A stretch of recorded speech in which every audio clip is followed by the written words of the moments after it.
Otafest listeners, welcome back to the Otafest podcast. It's episode 230. It's not a significant number. I just thought I'd point it out. This is Jay, and I'd like to remind everybody that I am joined by special guest hosts, staff members, starting with Ris. Hello, hello. Shaun. I don't know, 230 is still a lot. And Emily. Hello. My regular co-hosts are still somewhere off in the ether, so I've wrangled more fantastic staff members that have helped run Otafest for years and years as it is, and now they're just popping into the podcast, and we haven't had these voices before, so I hope that you enjoy them and all their hot takes on the nerd world. I'd just like to remind everybody of our news and announcements. In this case, please, for your own sake, your own wallet, and your future enjoyability of our convention, get your weekend passes at the early bird price of $54. That's the weekend pass. That's Friday, Saturday, Sunday. That includes the concert. That includes the vendors hall and all the main stage stuff and the arcade and so many cool things for $54. That $54 also includes your service fee. So save money now, buy ramen later. Go to otafest.com. Aside from that, we've got lots to talk about today. But before we actually do that, I would like to do a quick intro because we haven't had to do this in a long time. I've got my special guests. What do you guys do at Otafest? I'll go first. I'm actually the head of the line control department, so if there is a line, I have overseen it, or I've got my amazing crew putting it together and making sure it works so you can get from point A to point B, be that panels, autographs, or Pokemon League. And I'm Shaun. I'm part of the Gunpla Hangar team. I run the showcase. I also help out the days leading up to and after the convention, driving the van around like a maniac. Yeah. And I'm Emily. So I do a lot of background work. So I'm the experiences coordinator, the sponsorship coordinator, and a special guest coordinator. Day of Otafest, you'll find me guest handling one of our lovely special guests. So yeah, if you see special guests, I'll probably be there. Otherwise, if not, I'm somewhere. First things first. Who put this here? I need some direction on this first point. That'd be me. Yeah, it's I don't... Video games. I know. I've made it so vague. I was like video games, but at the same time, so many good video games have came out recently. Like Baldur's Gate 3.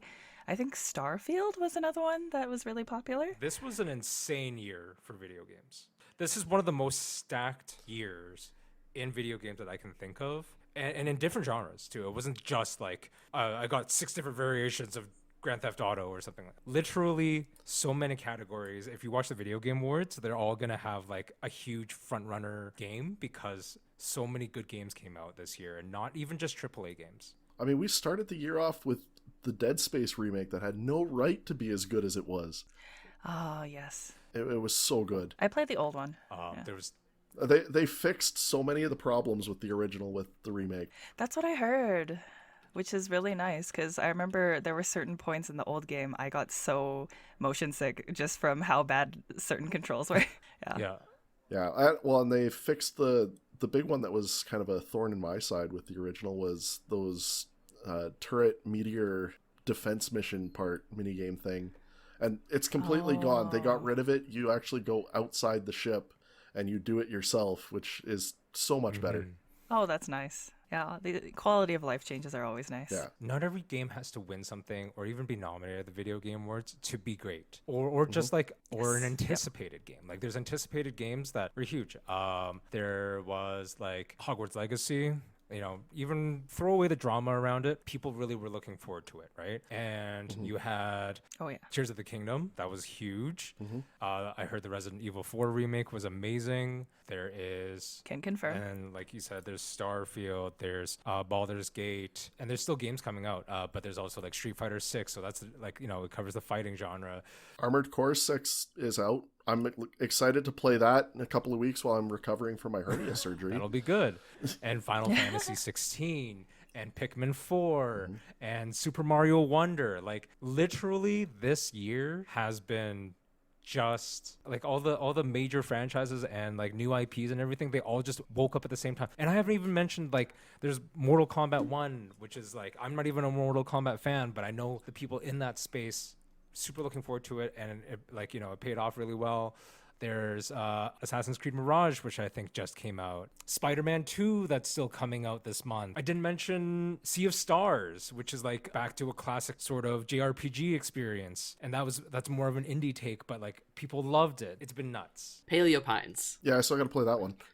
Paleo Pines, it's Paleo Pines. It's pretty much, if you're a dinosaur lover or if you love like Animal Crossing, Yeah. it's pretty much, you could have an island of really cute dinosaurs you could interact with, ride with, feed, everything. That sounds amazing. Oh, that sounds cool. The artwork for it is extremely adorable. A friend of mine plays it. She absolutely loves it. So that's also another like really cute one that just came out this past summer. So that also be another fun one for folks. Not everyone has to win something. Not everyone has to get that recognition, because there's too many games that were just kind of like fire. And there's so many things. I can't even think of touching on all of them, because like I'm sure there's something I've missed that sort of like, oh, this was amazing, you did talk about it. And it's like, okay, well, I didn't play everything either. I can't. It's too much. This year is almost comparable to like how games were in like 2006 to 2008, where it was just nonstop, just Like bangers. great games coming out. Yeah, like it's just been a year of fantastic stuff. Oh, Super Mario RPG. Yeah, that's still got to come out. Oh yeah, The that's remake. true. Yeah. I've never played the original, but I'm like kind of, you know, like I'm looking forward to the remake because I actually think I'll play it. And the remake of Thousand Year Door too for Paper Mario. Is that coming out this year? Maybe not this year, but if it isn't, it's early next year, I think. I mean, sure. It's a good time to be a gamer, except money And time. yeah. and time. Too many Yeah. games. Too little time. That reminds me of a game I want to play. It's the Bookwalker, Thief of Tales. I saw it on Steam, and I just haven't had the time or the money to play it. But it's absolutely like a gorgeous, beautiful game.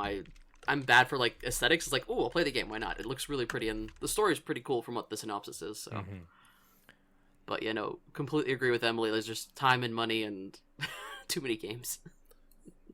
Way too many games. My backlog on Steam is so long. I look at it and I'm like, let's go play Final Fantasy 14. Well, that's the problem, because a lot of people like yourself have ongoing games, mostly like MMOs of some kind, whether it's MMOs and I can never remember the other kind. Well, FPSs. JRPG? You have FPSs, and then you also have what's League considered to be again? What's that genre? Arena? MOBAs. Something? That's what it is. Yeah, MOBAs. Oh, Yeah. MOBAs. Yeah. Right? Yeah. So you have ongoing games that take up your time. Everything from like Fall Guys to Apex to Fortnite, and then you have Final Fantasy 14. Like you have these games that rightly should also take up your time because they scratch a different itch and you still enjoy them a lot. But then there's all these like wonderful single player game offerings and things like that. And you're like, oh, there's no time. Yeah, I mean, I haven't been able to decide on games to play, so I just keep pulling out Super Robot Wars, and I'm like, yeah, I'll just smash some robots for an hour.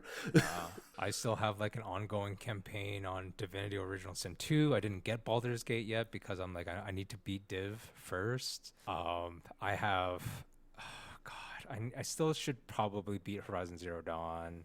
I still need to go back into Cyberpunk and finish that. I'll probably never finish Red Dead Redemption 2. And I still need to practice Street Fighter 6. I still need to finish Tears of the Kingdom. Like, Yeah. There's almost too much content. Can I complain about that? Yes, you can. Yes, Yeah? yes, you can. There's almost Yeah. too much content, right? Like, and if you're not like someone who's like focused on like a specific genre of content, maybe there's too much. Like, it's just like, how do you keep up? How does anyone keep up if you're not playing games almost like full time? just pick and choose. I mean, let's be fair. This year spoiled us, so that didn't help either. We've got like 2 years still of backlog that's still kicking around for people bringing stuff out. Is like between video games, new shows, new anime. It's less like it's content overload. Everyone's been stepping up their game lately. Maybe it's like COVID related in a sense, where a lot of these studios and the people that worked on projects, they were like, well, we can't really work on it, so let's sort of like low key work on it. Like maybe we can't work on an office with all of our like equipment and tech and everything like that. So kind of keep the ball rolling on a low key thing, and then when we can release it, we'll release it. But it just happened to be like 2023, which kind of makes sense almost. 2023, probably 2024 as well, where we're just gonna see like a bigger influx of that kind of content because they had more time maybe to polish things and just like slow roll things. It does seem like they've had time to let things stew and cook, as opposed to just kicking things out the door like they have been for the last several years. And then they're also just gonna have a bit of a backlog too from the writer strike and the acting strike too, because voice actors are very much a part of all our anime and video games. And Well, and the looming potential strike of the actual like video game makers, because they're being brought under SAG-AFTRA, I believe, as well. Oh yeah, that's I true. didn't know forgot that. about that. But they finally Yeah. they just ratified a new agreement, so that'll be interesting too. The writers have ratified. The AMPTP has walked away from the actors again. So the actors are not thrilled. It's not like the Robert Downey Juniors that are complaining necessarily. No, we're talking the background people, the extras, Exactly. the people who work at a diner for 8 hours and then go to set for another 8. Or they use AI to populate the bleachers and it looks really bad. True. Did you see that footage? The ones that kind of look like Sims? Barely? Yeah. It was really funny. And they're like clapping like they've got like an injury or something. I don't know. Well, it's still tumultuous times for them, but hopefully we can get something going on so that we can get more of the content that we don't have time for. Right. But yeah. And speaking Exactly. Yeah. Add more to our backlog, please. and speaking of content that we don't have time for, so apparently you guys are talking about a new Scott Pilgrim trailer. Yes. I've loved Scott Pilgrim since before the movie. And we've talked about it before on the podcast a little bit when they first announced it. But now Netflix just released a new trailer for the animated series. Pretty much all of the main cast is back, voicing their roles from the movie. It looks visually amazing. Edgar Wright, who is the creator of Scott Pilgrim, is the executive producer, so you know that there should be good direction. And the music sounds amazing. I'm just super in love with it. I loved the energy of it. Like it was nonstop the entire way through. Yeah, it was a really good trailer. Yeah, definitely looking forward to it. I've actually never seen the movie, admittedly. So Same boat. okay, it's not just No, me. it's not just you. In terms of like the references it makes to video games, it's one of the most fun sort of pop culture video games. If you're not familiar with Scott Pilgrim, it's set in Toronto, and the whole storyline is sort of like a beat 'em up style video game where Scott has to defeat his crush's 7 evil exes in order to date her. But there's like, it's interesting because I've also read like the original visual novels, and the movie does deviate obviously because content and things like that. It has to. Yeah. But like, it's interesting because in the movie, there's a lot more like good guys everywhere in a sense. Like nobody's really at fault, but in the visual novels, it kind of gives off this vibe where like people are kind of shitty. Like it's kind of good that they show that. Like it's not, oh, like Scott, the protagonist, is some perfect guy who just has this crush on this girl that has this relationship history. It's a lot more than that. Like Scott is kind of a dick himself, and the characters and the other people that are in his life are not perfect people, but they are interesting people. There's good writing in it. I would recommend Scott Pilgrim to anybody who is of our generation. Yeah, I mean, I liked the movie. I haven't read the visual, like the novels at all. But if I can track them down, I probably should give them a read finally. I would recommend it heavily. That reminds me, I don't have a physical copy of the Scott Pilgrim novels anymore. I don't remember what I did with them. That means I have to go to Amazon right now. Or we've got tons of local bookstores in town too. I love them, but they don't always Yeah. have things that I want. That's true. Yeah, especially older stuff. Exactly. Yeah. Yeah, it's Also, I definitely like to harder find track like down older hardbacks stuff of for stuff sure. when I'm collecting. So they definitely don't usually have hardbacks. A lot of places just carry paperback. Yeah, hardback's hard to, literally, pun intended, hard to find. I mean, I finally tracked down one of my holy grail books. I found Jurassic Park in hardcover. Oh, and you finally did. We've talked Whoa. about I that. did. It was in Wetaskiwin. I convinced Morgan to drive from Edmonton Wow. to Wetaskiwin to get it for me, so I didn't have to pay shipping. Ooh. So Not the worst drive in the world. Not Oh, not wow. super short, but not the worst drive. So no, she got to drive with her dog. They went for a drive. It was good. dog was happy then. Ah, now I'm just on Amazon, literally, just looking. But they only have paperbacks. Maybe it never came in a hardback. Maybe it just came in like a hard box with paperback. Oh, like a special edition sort of thing? Yeah, like Oh, I that could have- be, yeah. Look at us with all our tactile media. Yeah, I know. I've never gotten into Kindle or ebooks. My joke is, if it gets wet, I can still read a book. If a Kindle gets wet, you're slightly hooped. What are you doing? Why is it wet? What is it? What's the possibility? Are you like reading in the shower? No, I was a band student, so sometimes you didn't know where your bag was going to end up. Okay. And you really hoped it didn't end up in a puddle somewhere. So I'd rather have a book that I could dry out, because I'd always take books with me whenever I'd go on trips. So I'd rather have a book I can dry out versus a Kindle I then have to trash. Okay. Because if anyone ever was a band kid, you know the bags get thrown underneath the bus, and when they come out, they just start chucking them Yeah. to get them off the bus. Also, I have to backtrack on myself a little bit. I was like, I know I said earlier that Edgar Wright is the creator. No, he's not the creator. Brian O'Malley is the creator, but Edgar Wright was the one who worked on the movie initially. So, like, again, good direction. That would be fun. Yeah, that would be fun. Any Halloween plans? Recovering from, as I said earlier, my surgery, so I'll be holed up on a couch, probably. I mean, I that's think, a lot of good reason to be consuming. yeah, I think the plan is to have a couple people over, and we're just gonna hand out those trick or treat Pokemon booster packs for Halloween or something. Those lucky bastards. Oh. Yeah, something like that. I'm gonna somehow figure out how to give out some sort of treats, but my building doesn't, because I'm in an apartment. So I'm trying to figure out something I can sort of just put outside, so people, if they walk past, they can get treats, and then I can easily collect in the morning if they're still there. I'm still trying to source that out in my brain, how I'm gonna make that work. Fair. Candy catapult. Yes. That won't work because no one goes by us. Yes, there are like houses right next to us, but no one actually goes in front of our building per se. So I gotta figure out something. I mean, just build a catapult for the fun of it. Catapults are always fun. It's true. Yeah, no concrete plans for the moment. I mean, it's a Tuesday night, so The spookiest we'll of see what nights. happens. Tuesday. the spookiest of nights. Yeah. It's a Tuesday. That is kind of the one problem reoccurring with Halloween. It's like Tuesday through Thursday most years.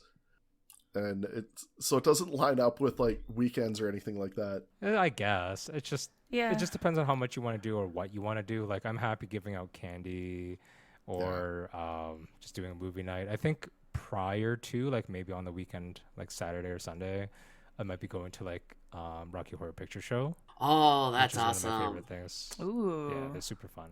I don't know if anyone's ever done. I've never been. I've always wanted to do I one. haven't been to the theater for it, no. Yeah, there's one theater I think in Calgary that does it, which is the Kensington Plaza, and the regular tickets are like about $16-17, but then there's like a $30 ticket which gets you all the little props that you can like do the crowd interaction stuff with, which is super fun. If you've never done that, that's cute. it's super fun. It's been 12 years maybe since I went and did it, so I was like, it's a good time to go again because I love that movie, and it's I love Tim Curry, so. He is a magnificent Frankenfurter. Tim Curry is a gem. Yeah. I may end up going to see FNAF that weekend, like the weekend prior. Wait, is there a movie Yes. for FNAF? Yeah. Yes. Yes, there is. I'm really angry. I don't remember. Does it come out next week or? It comes out the 27th, I think. Oh, So the okay. weekend leading up to Halloween. Okay, yeah, makes sense. Yeah. Oh, I didn't know about this. I'm on the Wikipedia page right now.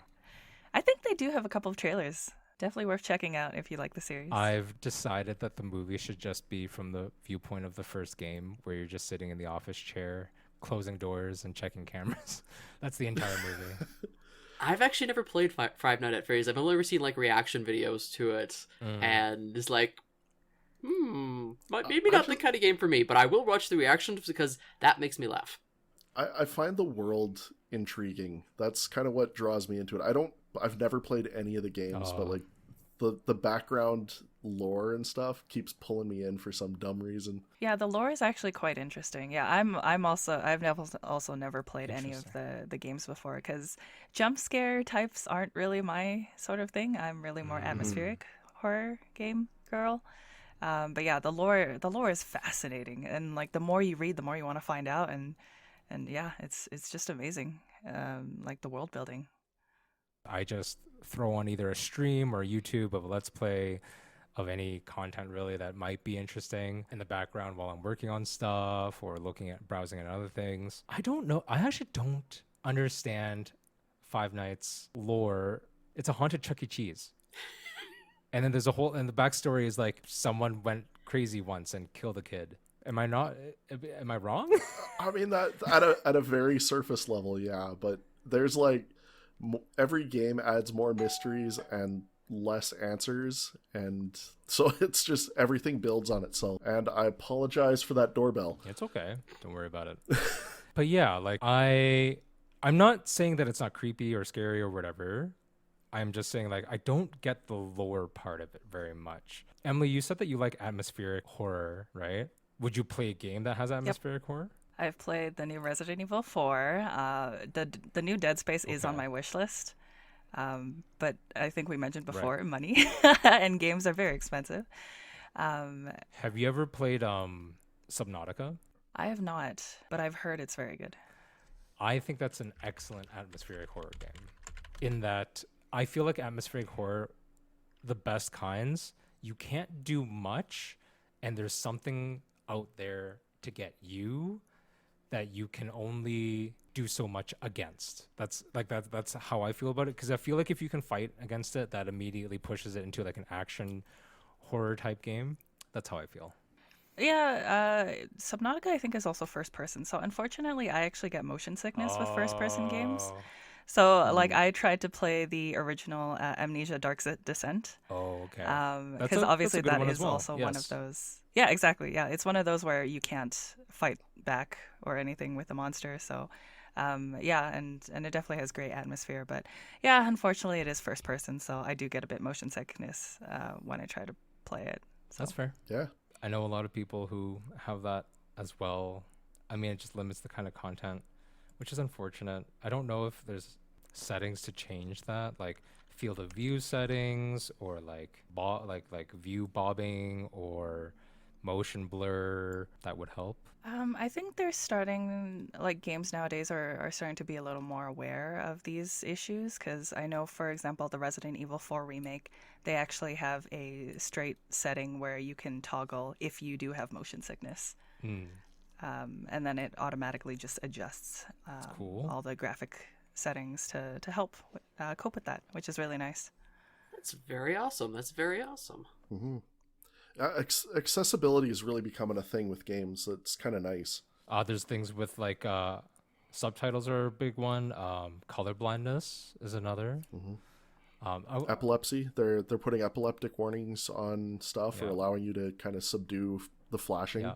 And also in the same vein as subtitles, captions.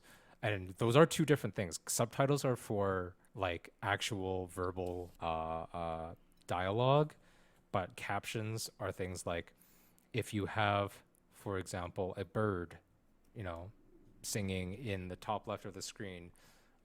Minecraft kind of has this. They don't give you perfect direction. Like they only do left or right, but it'll be like chicken clucking on the to your right, or like sheep baaing to your left. I think that helps. It's small things like that. I even have them turned on just because I'm a very visual person. If I'm not necessarily listening all the time, because it's easy to have to tunnel vision, and then you actually lose hearing during intense parts of gaming or whatever. Giving a visual indicator of mobs or monsters in the area, super useful. Why not? Yeah. But maybe I'm that's just imagining you being like surrounded by zombies, and caption is just like, There "There's are a zombie on zombies. your left, in front of you, on your right, in the like the top left of your screen. There's one on like your right." And you just get overwhelmed. At that point, the caption just says, "You done." Yeah. You're dead, kid. It just says, You're it dead. just says, ah, and then little skull and crossbones. Or it just says like run. Oh, the captioner starts talking to you through your captions when you're hooped. That'd be interesting too if like they break the fourth wall in a game that has like a narrator and the narrator's just like, you need to leave. I mean, isn't that technically what the Stanley Parable did in a way? It kind of breaks the fourth wall. I haven't played that yet. Yeah, to an It's extent. really good. Stanley Parable. I'm actually gonna look something up about it really quick, but this reminds me, going back to like the atmospheric horror and stuff like that. So I think Alan Wake 2 came out, or 3 recently, or it's coming out soon. Oh, the second one. I should- think it got delayed. Yeah, I feel It like I did, should yeah, play it because but I've never Alan Wake played. 2. I've never played an Alan Wake, but I played Control on its own. It's one of my favorite like atmospheres because I love. I don't know if anyone here is familiar with SCP. Yeah, Yes. I'm vaguely aware of it. Yeah. Okay. Is that Yeah, the one with vaguely aware, the funky monsters and everything? That one? Yes. So Yes, it's yep. I can't remember what the S stands for, but then it's like secure, contain, protect. protect. Yeah. Yes. I just love that whole world of like cryptid. Just it's so cool, and then Control kind of has that like flavor in it, and that world. That being said, I don't know much about Alan Wake, but apparently it ties in, so that's why I want to. Is the Stanley Parable one where the one you can't actually escape the game, but you just like keep going through different scenarios? Or am I thinking of a different one? I mean, Yeah. technically, yeah.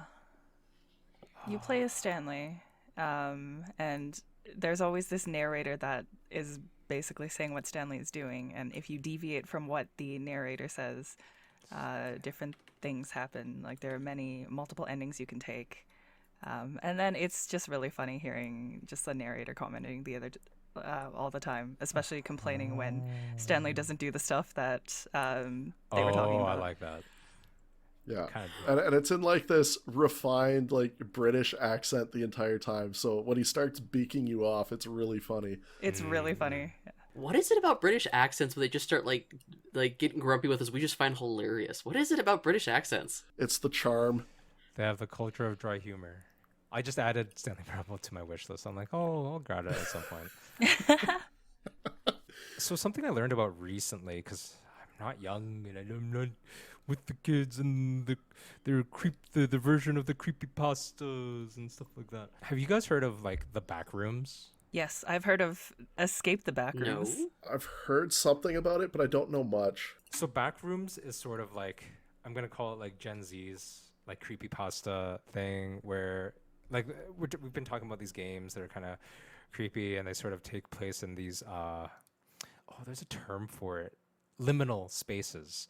Liminal spaces are like, for example, offices and hallways and hotels where like you kind of should be seeing people and activity, but sometimes they're sort of like empty and devoid of like it can give you that creepy factor. Like if you, a really good one is like, imagine like a dark empty hospital hallway. That's a great liminal space, right?